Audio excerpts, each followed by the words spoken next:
welcome to Immediate Immersion Live. Today we're going to be talking about working with parents and families for better communication and support with their kids. As always, if you have any questions or comments, please put them in the chat. I'll be happy to answer them and address them as we come along. If you are new here, please put in hashtag newbie so I know that you are new to us. If you are someone who's been watching us before, please put in hashtag returnee. Also, let us know where you're watching from. It'd be great to see where everybody is watching. Today is Monday, the 21st of August. It's the start of my second full week of school. I don't know where many of you are. Some of you may have already started along with me. Some of you may not be starting for a couple more weeks. So either way, let's go ahead and talk about partnering with our parents so that we can get better support all the way around for their students. My name is Scott, and you're watching Immediate Immersion Live, where we're all about comprehension-based instruction in the modern language classroom. Let's go ahead and get started right after this message.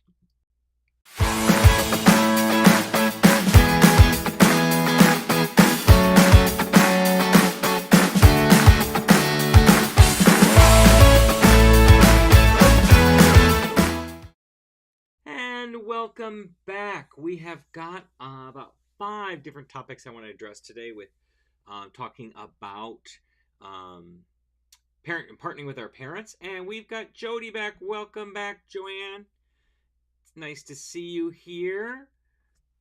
And she's watching from New Hampshire. It's a little bit late there, almost just a little after 8 o'clock. Glad you're joining us today, Joanne.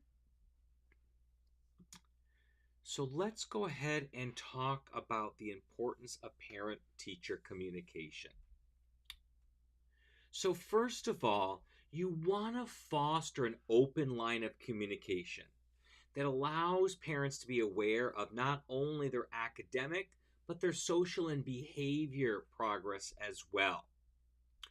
So the first thing is, whenever you're receiving an email from a parent, it's always a good idea to respond within 24 hours, at least 24 business hours. I let my parents know I do not respond on weekends, so any email sent to me on Friday nights through Sunday night, I don't respond to until Monday morning. Other than that, if I get anything on Monday, I respond to it on Tuesday. Anything on Tuesday, I respond to it on Wednesday. It's really important that you respond quickly, or if you need more time to respond, that you email them back and say, I got your email, I'm looking into it, it's going to take me a little bit longer. Give them a guesstimate, a time frame, so they can expect a response. But that way they know they're not being, avoided, or as the kids say, left unread. And this way they also feel that their opinions and their worries and their questions are being addressed in a timely manner. So that's really, really important. And I'll give you an example. Last week, what day was it? I don't remember. Maybe Thursday. I think, yes, it was Thursday. So Thursday I come in. I've already been to school. I get to school earlier than most people. I'm doing my work. And then our class starts at 8:05. I get to school around between 6:20 and 6:30. So around 7:15-ish, I usually go to the main office. I check my mailbox. I go to the bathroom. I say hi to anybody who's in the office. And one of the assistant principals stopped me and said that they had received an email from one of the parents about a concern. And I was wondering why they didn't email me directly, but they didn't. They went right straight to the administration, which sometimes they often do. And it was about a bullying incident that happened earlier in the week. Now, I was aware of this bullying incident, and I had addressed it both with the student and the parents of the student. I wasn't sure who actually did the bullying, but I knew the kid was, physically upset. And I let the parents know what I saw, and that the kid didn't open up to me at all. And I guess even with the parents, he didn't open up right away. It took a little while for that to happen. So the parent that emailed my administration was a parent of a child who saw it happen but was not part of it. So then I emailed out, because they didn't email me. I said, thank you for letting my administration know what was happening. I'm aware of some things that are going on. But if you could elaborate for me and give me all of the details that you have, that might help me do my job better. And boy, did she have the details. She listed everything out, all the stuff that I didn't know. And there was another incident later in the week where I thought one kid was instigating a fight with a bigger kid, but actually the smaller kid was actually standing up for the bullied kid. So that changed my perception of that situation. And so I was able to email that child's parents saying, thank you for having a child who stands up for the little person. So that worked out really well. And I just got a lot of information. So you want to address these concerns head on, quickly, in a timely manner, in a succinct manner. And remember, when emailing, try to keep all emotion out. State the facts. Emotions can sometimes be misconstrued. And I like to do it with email because I have a written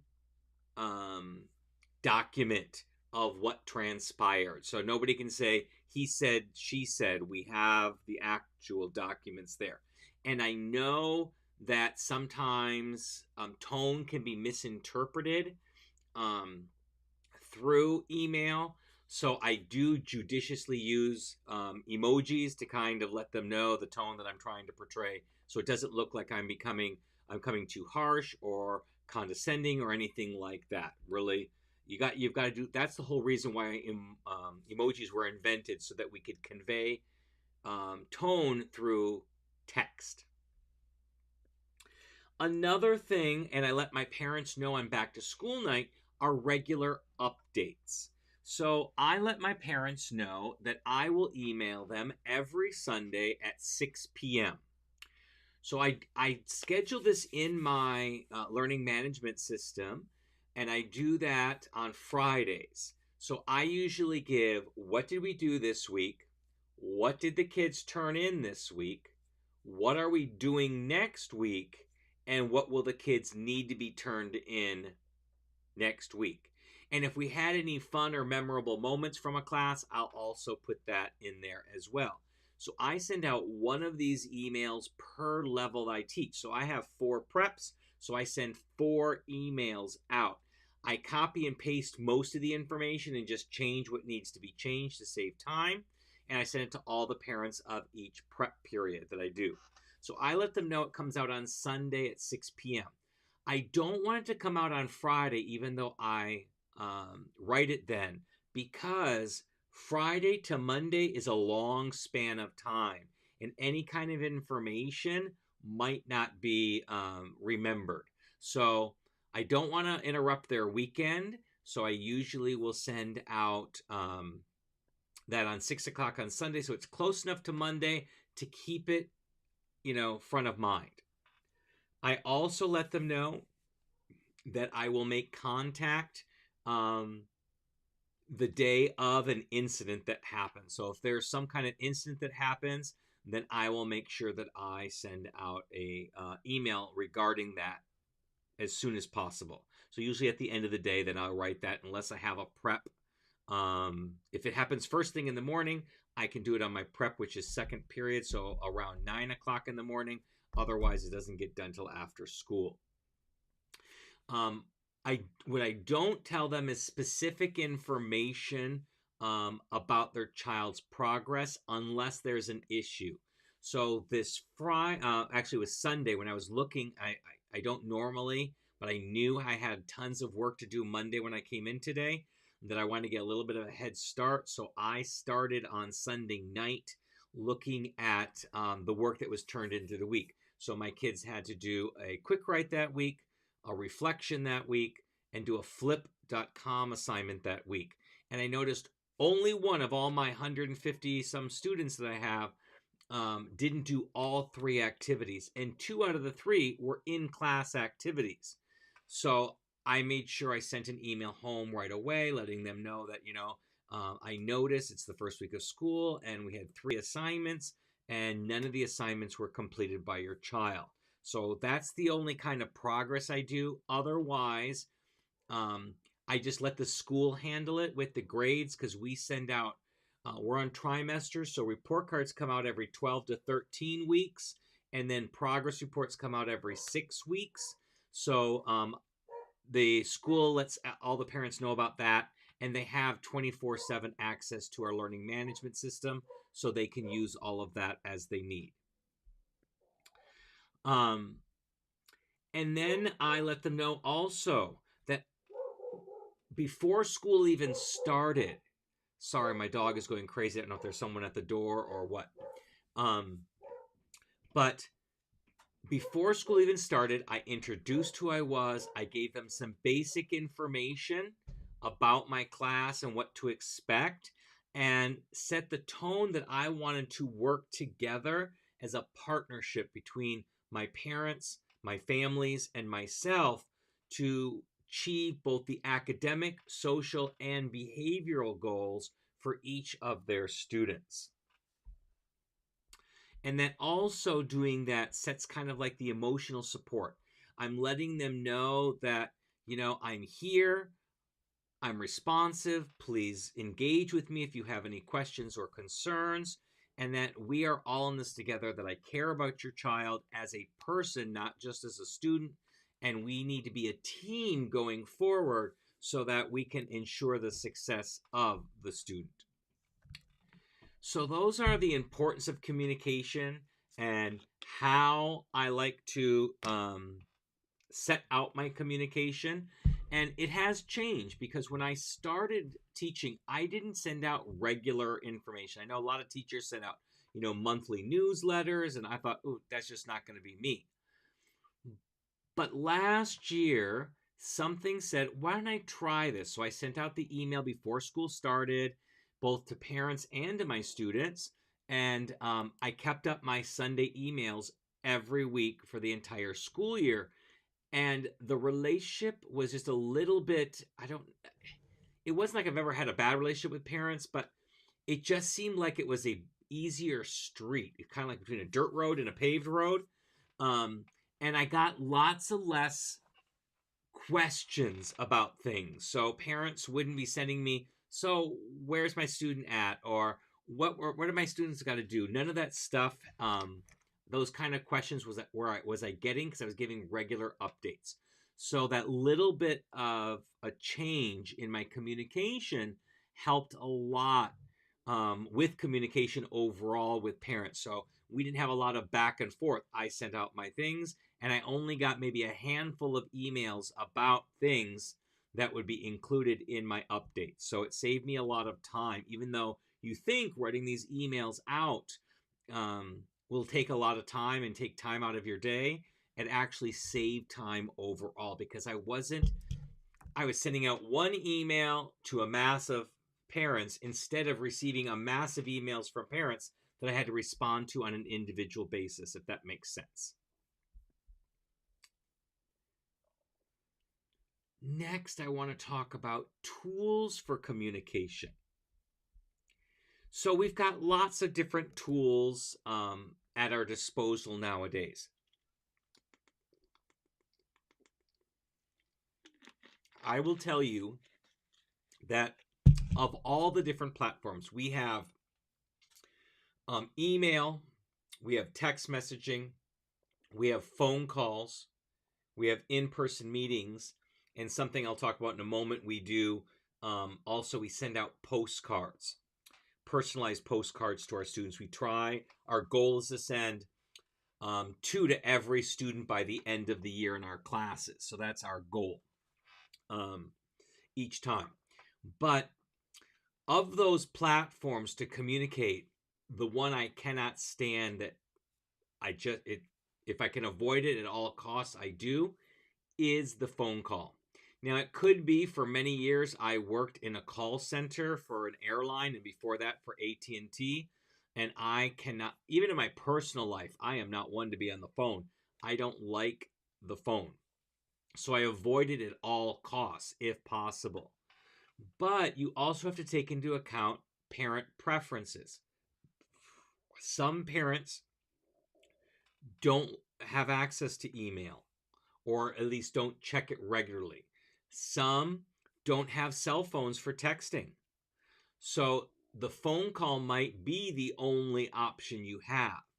Now, on back to school night, I encourage my parents to send me emails because I tell them that we are on two different schedules. So the odds are we're going to be playing phone tag back and forth. I tell them I do not call from my personal phone and I do not call from home. So it's only going to be the hours I'm at school, and that is from 6:30 in the morning until 2:30 in the afternoon. So at 2:30 I'm leaving school, at 6:30 I'm getting to school. So my phone call time is 6:30 in the morning until 8. And then my prep period, which is 9 to 9:45, and then after school, which is 2:15 to 2:30. Those are the only times I have to make contact with a phone. So I tell them the odds are you're going to call me. I'm going to call you at one of those times. You're not going to be available either. And then I'm going to leave a message, and then you're going to call me back, and we're going to be playing this phone tag back and forth. Because most parents don't want phone calls at 6:30 in the morning from me. They're either getting ready for work or getting their kids ready for school. At 9 o'clock, they're most likely at work already. And at 2:15, they're still at work, or they are in the process of picking up their kids after school. So I tell them that email is the best mode of communication. But if a parent only has access to a phone, then you need to find a mutual time where you can make that phone call happen. You want to make sure that there's clear communication. Keep it in concise, clear, avoid any teacher talk, avoid any emotion, keep it flat. If you try to put emotion in there, or even a hint of an attitude or anger or anything like that, it can turn on you really, really quickly. So just be completely matter of fact. I know one of the most difficult phone calls, and this had to be a phone call, it was not an email, that I had to make was many years ago in high school. And it was difficult in the subject matter that I had to talk about. That's what made it difficult. And I had to do it with a straight face, which was also very difficult. The situation was one of the students, and as I said, it was high school, one of the students had drawn on each page of one of my novels a penis, a different size, different shape, different color, but it was like 186 different penises all over the book. It was horrible. So I had to call. I did not feel comfortable talking to a woman about this. So I called dad. And one thing many of us know as teachers, that dads do not like phone calls from teachers, and they especially don't like them at work. But that's the only time I had. So I called him at work. It was very uncomfortable. I had to, say it as matter of fact without, it was hard to keep a straight face because, yes, it was vandalism and it was destruction of property, but it really was kind of hilarious that this child had the time to draw like 186 penises on my book. So I had to keep it really matter of fact and work really, really hard at it so that I didn't upset the parent, make light of the situation when it was a more grave situation, or any of those kinds of things, kind of imposing some kind of tone or emotion that wasn't meant to with the parent. So avoid all of that kind of stuff. Be as matter of fact as possible, and avoid any teacher talk, any language that teachers know that parents aren't necessarily familiar with. Try to avoid all of that. Use a combination of texts, images, videos to engage parents and provide diverse types of information. So when I'm giving those updates, sometimes I have a little snippet of a video that either I shown in class or I took in class of students doing something. And so I'll use some of those and I'll put those in there. Or Maybe we did an activity and I only took pictures of it, and I'll include them. Now, mine is not an official newsletter. I don't make it all pretty. It's just an email, but I will attach some images sometimes or a video to it just to give them a little bit more of a picture of what's going on in my class. I want them to know that when their students are with me, we are doing what we're doing is what we're supposed to be doing. We are working on our Spanish, we're including culture in there, we're using diverse ideas, all of that kind of stuff. So they really get a feel for what the kid is doing in class because you know the kid's not telling them. When the parents come home and say, "How did school?" They're like, "Okay. Did you learn anything new?" "No, not today." That's what they usually get. So they really appreciate, and I get so many emails from parents saying they really appreciate the weekly communication because they get to feel what's going on in their students' life. Privacy. You want to ensure that all communication tools are secure and respect the privacy of the students and their families. So make sure that you are emailing the correct person for the family. And last year I made a horrible mistake. I had 2 kids with the same last name in the same class, and I accidentally clicked the wrong one and sent a very detailed, disturbing email because the kid had done some really disturbing things about the kid, and it was the wrong kid. So I was so embarrassed. I called the parents. I apologized, but it was my fault. I had clicked the wrong one. I needed to be a little bit more careful on the ones that I did. But you want to make sure that all your communication tools are secure and respect the privacy of the students. They always warn us, our union always warns us that when you write an email, make sure you are writing it as if it's going to be read aloud in court. Because if it's ever subpoenaed, that's exactly what's going to happen.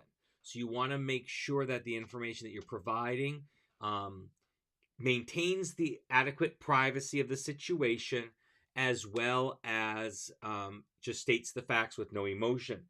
Our policy at school, when we email a teacher or a psychologist or a counselor or the administration about a student, or even we use walkie-talkies to communicate if we need help with a situation or if a kid needs an escort somewhere, we only use the initials. So in the subject line of an email, it'll just be initials.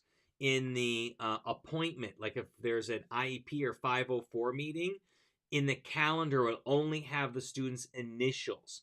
When we make a call on the radio, we only use the student's initials for that privacy piece. Now, inside the email, we will put down the actual student's name. And the actual invitation that comes to us will have the details of the student's name. But what shows up on the calendar, what shows up in an email list, is just the initials to ensure that privacy. A couple other things that people use for communication. I don't use this, but a lot of teachers I know use the Remind app, which is a one-way text messaging app. They use it with students and with parents as a one-way communication. I like my communication to be two-way, so I use email so they can respond back to me. I also use our learning management system. We have something called like a class board, which is kind of like a feed of important information. It goes in reverse chronological order, kind of like a Facebook feed or something like that. And I can pin things that are important to the top. So I use that if I want to broadcast information out for everybody. So lots of different ways and tools for communication. One last thing I'll talk about before we move on to the next one is keep a parent or just a communication log. So I create one in a spreadsheet, and I make a communication log that includes the name of the student, the date of communication, the form of communication. Was it an email, a phone call, a postcard? And I was going to talk about the postcards too, so I'll do that in a moment. Postcard? Was it a parent meeting? How did you make that communication? With whom did I speak? So was it mom? Was it dad? Was it stepmom? Was it both parents? Was it grandma? Whoever it was. What the issue was and what the outcome of that came about. So, was the email enough? Did I have to give a citation or an office referral, or did it result in a detention for the student? What ended up happening with that? So I keep this on a spreadsheet. I make a new one for every year. And so I have all that documentation. So if someone asks me, you sent this kid up for referral. When was it? When did you communicate with the parents? I can go back. I can see my communication, and I usually copy the email as well in there. So I will copy it right in there so I can see exactly the text that I used with the email. And if any pertinent information came back in a reply email, I'll also put that in there as well. So I have all that information. So if anybody asks me, I have my communication log to show that not only am I making a communication, whether it be positive, negative, or otherwise, but I also have a record of it, the dates, the times that I am calling. Now, as I said, postcards is something that we implemented in our school to send out a positive note to kids throughout the school year. And our goal is that each teacher send out 2 per student per academic year. So that means kids have 7 classes that they should be getting 14 positive postcards throughout the school year. And so it's just building a good relationship with our students and built on positivity.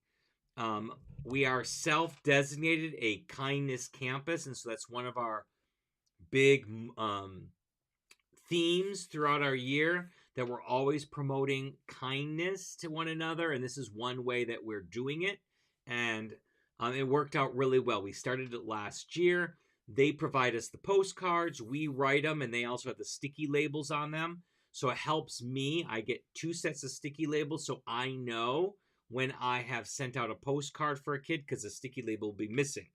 And when both ones are missing, I know I've hit them twice. You write a little personal note, you turn it into the front office, they put a stamp on it, and out it goes. And so it's a really nice way to show some positivity. Even if your school doesn't do it, it might be something that you might want to implement within your classroom, just to make your classroom a little bit more special. And you address it directly to the student, although it's a postcard, so parents will read it as well. And our principal says that he gets so many positive emails as a result of these postcards that he knows it's making a difference. So it's another way to make communication. Sometimes the old-fashioned, the postcard through the mail, the snail mail, is also a great way to make communication as well.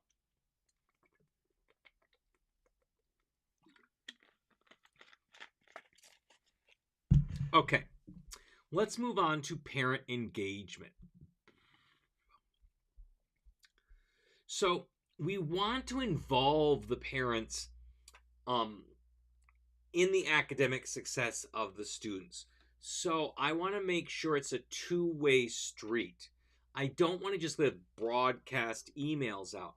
I want to encourage my parents to engage with me and their students so that we can work as a team for their student success. So one of the things I like to do is the homework support. I don't give a lot of homework, but the types of homework that I give are very meaningful and impactful, and some of them engage the parents. That's part of the homework. For example, I might have kids draw a story and then tell that story to their parents in the target language. So that way the parents are involved. They see what their kids are doing. Even if they don't understand, that's not the point. It's just giving the kid a little bit of non-stressful language practice with a parent. And it's also sometimes, I remember I got an email back from a parent many years ago that said, "Thank you for this homework assignment. This was the only 5 minutes I got to spend with my daughter all week. We just had a really busy schedule." So it really does make all the difference. Another one I do is like I'll have a story and I'll have them go home and translate it to their parents so the parents can see that kind of thing. So try to have them work together with that homework support that they're doing. Cultural exposure. Recommend books and movies and music that you're using in the classroom or that can enrich what's happening in the classroom that the parents can help the students with. So I like to put out a little book list every time, a few days, not every few days, but every few weeks I put out like, here are 3 books that you might want to consider getting from the library or purchasing for your child so they can increase their language, or this particular movie or TV show on Netflix is really good and will help them with their Spanish, or we're listening to this music right now. You might want to listen to it with your kids. Both put the song on Spotify or Apple Music, and you can listen to it with your kids, and maybe they can talk to you about the music and the importance of that. Just so they're more involved. They're taking an active role, and they're not. It's not just passive about I'm telling them what's happening. They're actually experiencing what happens in the classroom. You can also suggest apps, websites that kids can use that can help their language learning. We do Class Dojo, I do, so they can kind of see where their kids are behavior wise and participation wise. They can do the Kahoots. You can send them home with Kahoots or Gimkits or Blookits. There's a variety of different language apps out there that kids can use on their phones to help practice. Websites. So I will show usually some YouTube channels. Alisayel for French and Dreaming Spanish and Easy Spanish and Easy German. Those are the ones I usually recommend for those 3 languages. Those are the ones I'm familiar with. I apologize, I'm not familiar with resources for Mandarin or Arabic or Russian or Italian, any of those other languages. But those ones are the ones I recommend for French, German, and Spanish. So they get some, kids are already on YouTube. It's just another way that they can engage with the language in a media that they already like. There's also sometimes some TikToks. I know there's a funny TikTok, and if it was done by somebody who wasn't Hispanic, it definitely would be considered racist. But it's not racist coming from the actual people from the community, because they're talking about stereotypes and cultural differences that go on. And there's this one guy, he's funny. He puts a towel on his head and he always plays his mother talking to him. So he plays both roles. He puts the towel over his head to like the woman's hair, and then he talks in a woman's voice and does what his mom does to him, and then he responds back to him. And it shows a lot of Hispanic culture in it, and it's funny, and it's on TikTok, and they're quick, 30-second, less than a minute videos, and the kids find them funny. So I find some of them that are classroom appropriate. Not all of them are. And the kids like and watch them. And so it's another way that you can engage with them. Parent workshops. Sometimes you can do like a Zoom. I don't usually do this in person, but if you have something coming up and you really need some involvement from your parents, or you need to give some more information, an email might not suffice. Yes, I had forgotten about him. So you watch him too. He's kind of funny. Yeah, I forgot what his name is, but yeah, he's hilarious. I can hear his playing the mom's voice right now in my head. But I want to like do a Zoom or something where I can give them, or even just pre-record a video and share that out, teaching about what we can do or how they can support their kids, or if we have a big thing coming up. Like we do a murder mystery in my Spanish 3, and so I make a little video that explains what the kids are responsible for doing, why we're doing this, and that kind of a thing. I also read a book that out of context sounds really bad and not appropriate for school. It's La Vida, Muerte, and La Mata Salvatrucha, the life and death of the MS-13 gang. So from the face of it and some of the illustrations in the book, it looks like, and kids will voice that it's only about gangs. It's about all the gang violence. But it's not about that. So I let them know. I give a little video that I send out to my parents, and I'll say, we're about to read this book. I show them the book. I said it has some violent aspects, but none of them are gratuitous, and none of them are overly grotesque in description or anything. I explain why we read it. It's a simple Spanish, but the content is heavy, and it allows us to have a lot of discussions, social discussions about civilians versus police, rich versus poor, immigrants, yes, gangs, violence, why that comes around. We talk about the El Salvadorian Civil War, how that caused the problems with the MS-13. But I tell them, although the gang setting, and this is loosely based on true events, is the backdrop for the book, that's not the point of the book. Just like any sports book or sports movie, it's not the sport that is important. That's the backdrop. There's some big lesson that's being taught. Now, I don't tell the parents what the lesson is. I say, I'll give you another email towards the end because I don't want to spoil it, because the lesson comes in the last couple sentences of the book, and I don't want to spoil that. But, those sports movies, you can change the sport. It might be about golf, or it might be about baseball or football, but you can interchange the sport and the movie would not change a bit, because it's never about the sport. And that's the same thing here. So I want to ease my parents' minds about this book, so they're not going, the kids come home, we're reading a gang book in school. I don't want that kind of thing to be out there. So those kinds of things I do. I also want to celebrate. So anything that I have to celebrate with a parent, it may not be individual. Sometimes it's individual. Like I sent that email about the kid who stood up for another kid in a bullying incident. So I sent that to celebrate that. But also anything else that happens in the classroom that I want to celebrate, I will point it out, and then I will send an email out to my parents about things like that as well. And one last way that I like to engage my parents, and they all find this fun, is in that very first email that I send at the beginning of the school year. I send an email saying, all the information about my class, about me, etc. I invite them to back to school night, and then I say, can you please give me 3 to 5 fun facts that others may not know about your kid? And I use them to integrate into class. So I bring them into stories, and one of the activities I do is about once every other week I go, I have a secret, and I start talking about these fun facts and then about a kid, and then they're supposed to guess who that kid might be.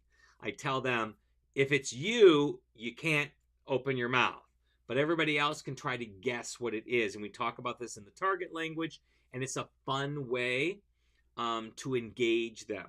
Last year, a parent shared with me how terrified her child was of spiders, and that he broke 2 vacuums in the process of getting rid of spiders, and to tease him up about the spider thing.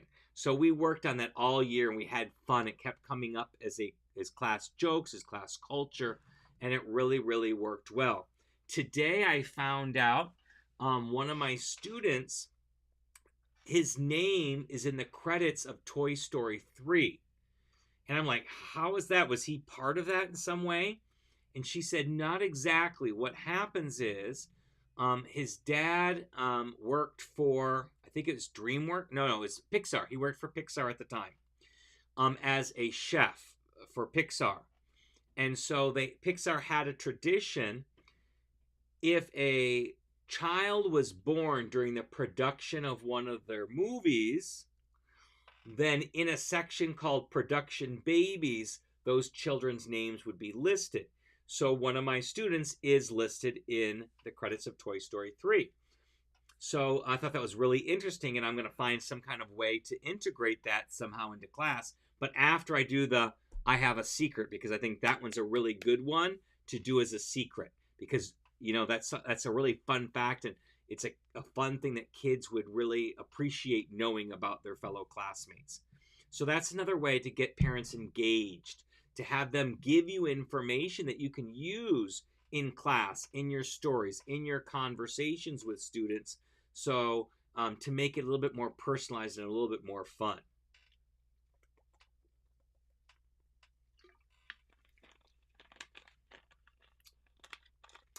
Next, let's talk about difficult conversations.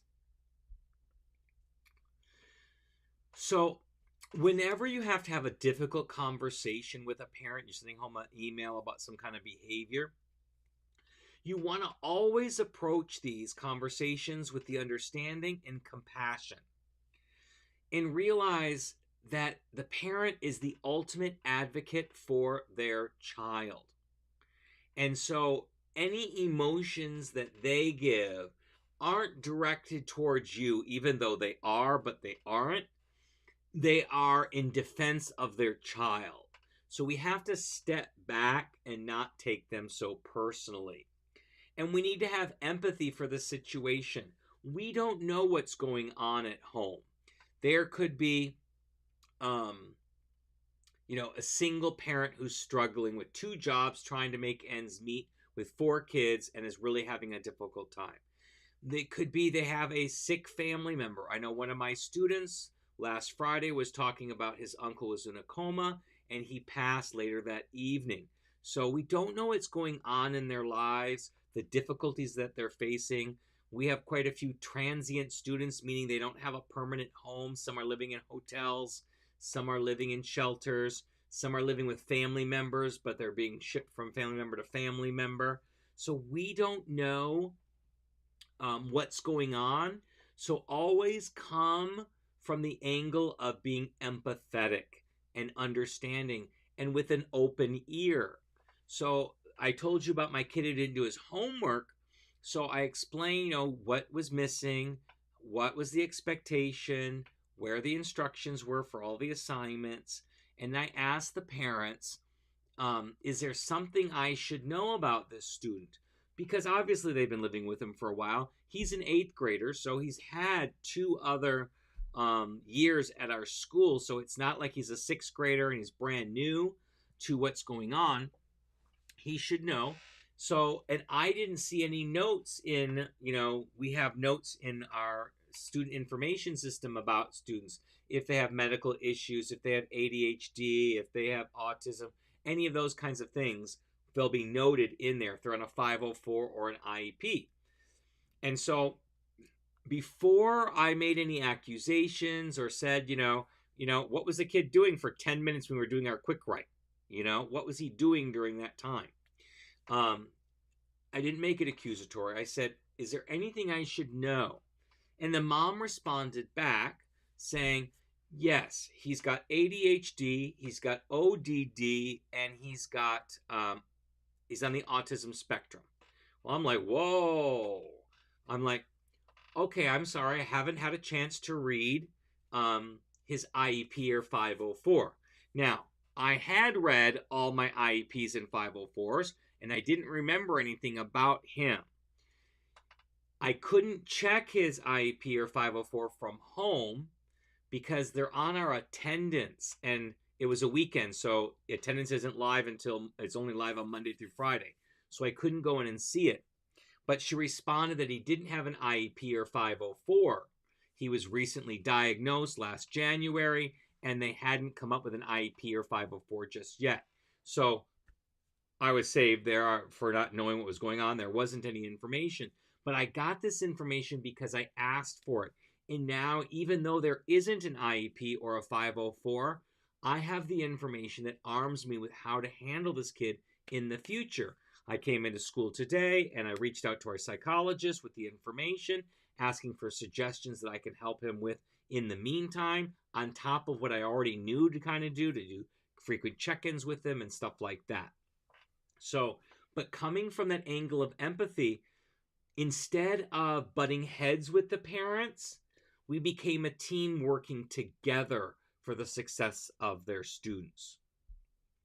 We already talked about being clear and concise. State the facts.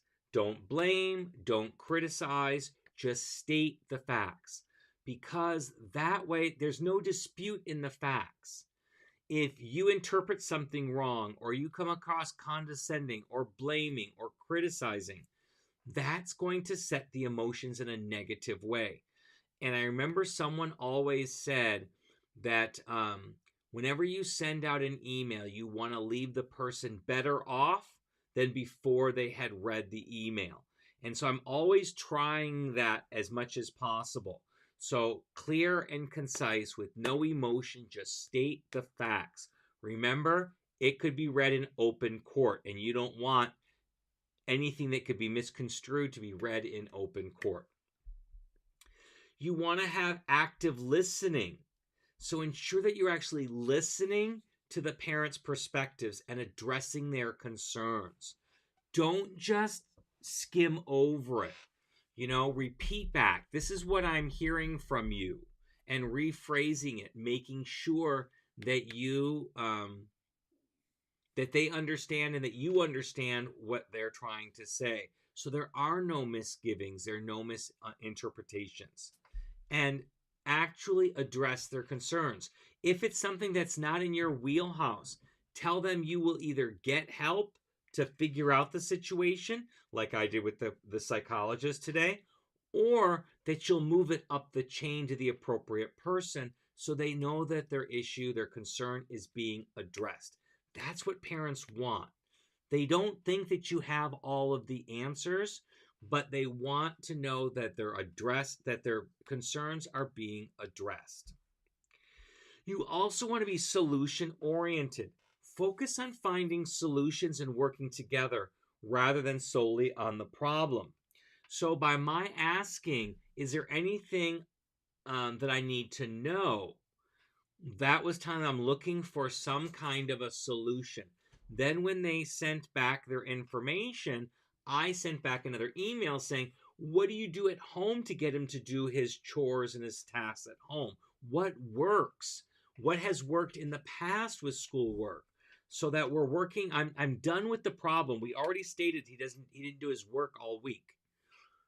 But now we're focusing on what we can do to help the child become more successful. So you want to spend a lot more time on the solution or the solution finding process than on stating the problem. And you want to follow up. So after a difficult conversation, make sure to follow up and check in with the parent to continue the dialogue and implement solutions. So I usually wait 2 to 3 days and say, I'm still seeing the issue with your son or your daughter. I'm open to suggestions on what we can do next. I don't want to escalate this any further. I want to get this nipped in the bud, but I need some help here.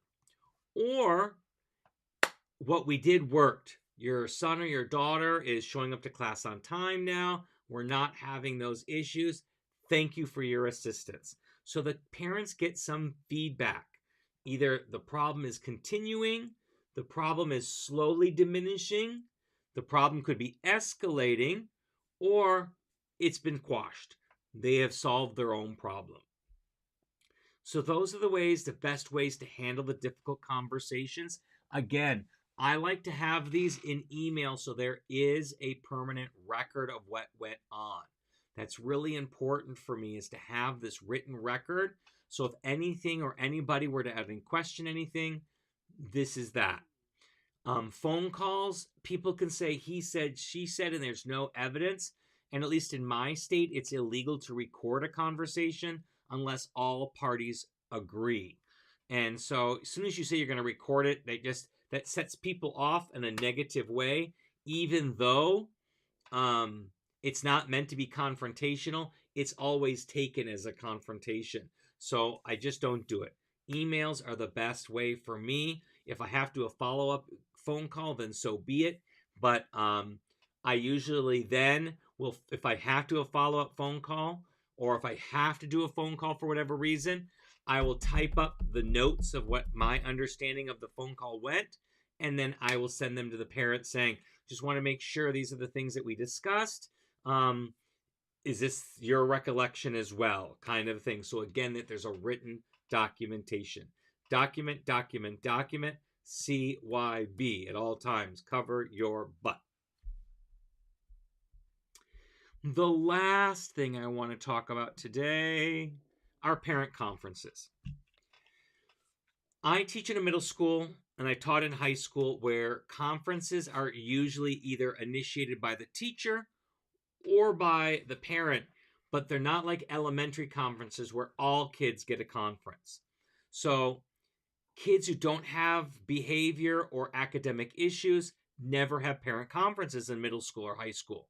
And then those that do. The concerns can be brought up by the parent who's asking for a conference with a teacher or a group of teachers, or it can be a teacher who's asking for a conference with a parent. Usually the way it works for us, if the teacher's initiating it, before we initiate it with the parent, we will go and address an email to all the other teachers the student has and ask if they're seeing the similar behaviors. If they are, great. We schedule a group parent conference so all of us can address everything at once with the parent in one meeting. If not, then we schedule individual meetings with the parents. So you want, when you have these meetings, you want to be prepared. So you want to make sure you have all the student data and the examples of work ready for discussion. So if it's a behavior issue, you should have it documented. When did these behaviors occur? So you have a record of them. How many times have they occurred? Are they increasing? Are they decreasing? Are they staying the same? So you have all that documentation. If it's about academic work, you need to have samples of that academic work so the parents can see the quality of work or the lack of quality of work that's coming in, or at least a list of missing assignments if they're not doing their work. So you have this ready at the discussion. I know I make 2 copies of everything so I can have a copy to reference as I'm talking, and I give a copy to the parent. That's how I do that. You need to have a nice, clear agenda so nobody's wasting any time. It's not like you have to share that agenda with a parent, but the person running the meeting has this agenda to make sure that all the key points are discussed and we have the right allotted time. So one of the things that we do, we have a system of how we do group parent conferences. All of us introduce ourselves and what we teach. We go around in a circle, then we go around and say positive things about the kid. And then we go through and we talk about what we're seeing in the classroom. Then we ask the parents for any feedback. We ask the student for any feedback. And then we start to brainstorm some solutions and we come up with an action plan. So when the parent and the student leave this conference, they have an action plan of what we are going to do as teachers, what the student is responsible for doing, and what the parents are responsible. Again, we're a team. You want to make the place that you're meeting in as comfortable as possible. Make it friendly, make it relaxed, crack some jokes to break the tension a little bit. Just make it a friendly place. Parents are already uncomfortable coming in. The student is uncomfortable because they know or they think that they're going to be in trouble. And so you want to make it as comfortable as possible while still keeping the matter serious as it warrants. And as I said, like in part of our process, it's a two-way conversation. Encourage parents and the students to put their perspective on the situation as well. That can help the overall thing. And again, it's the active listening, the open ears that allows parents to think that, yes, my concerns are being heard and they actually do care about my kid. And then finally, you have your action plan. you conclude with a clear plan that all parties agree to. So, like for us, we give our kids planners. One of the things we require all of our kids to do on the first day of the week is to write down the major agenda points for each class in the planner, so they know what's the main activity that week and what is due and when. So the parents can look at it quickly and see, kids can look at it, see, and check. When we get into these conferences, we call them, we say, get your backpack out, pull out your planner, let's look at it. And we see, is the stuff being written down? If it is, are they going back and referring to it, or is it a one-time thing? Or is it not being written down at all? So then we will put like an action step. Student will write down the agenda each week.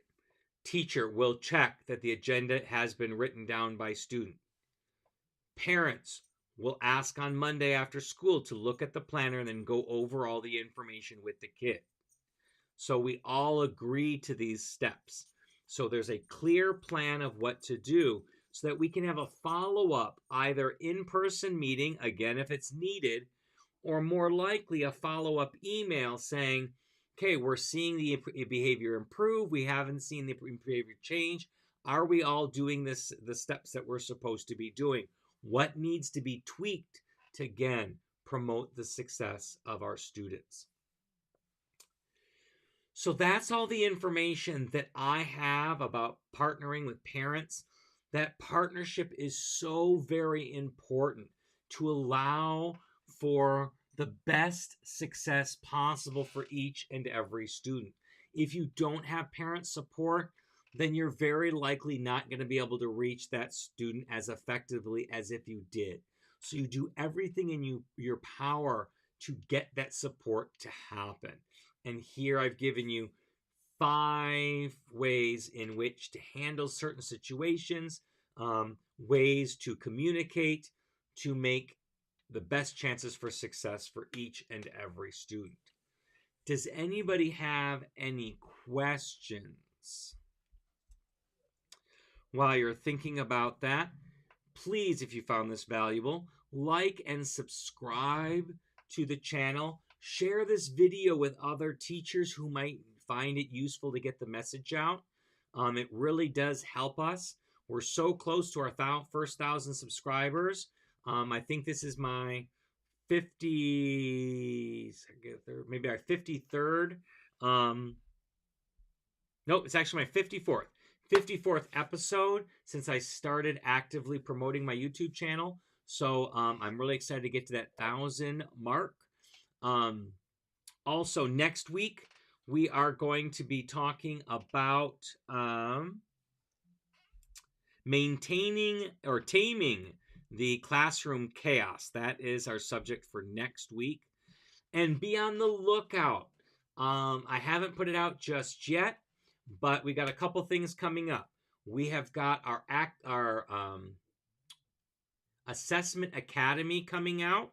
Look for that for September. That's going to be a series of webinars that go from how to create effective assessments to how to create rubrics to how to assess effective assessments, including getting samples from you all from writing and speaking samples that we assess together. So we kind of what I call calibrating the rubric. So you understand how the rubric and that we're following the rubric as it was intended. So look for that Academic Academy coming out for September.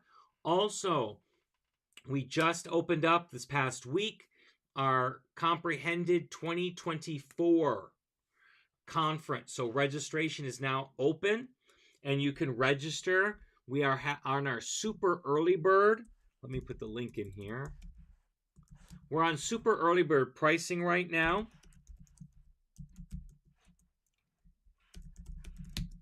There is the link, and I'll put it on the screen.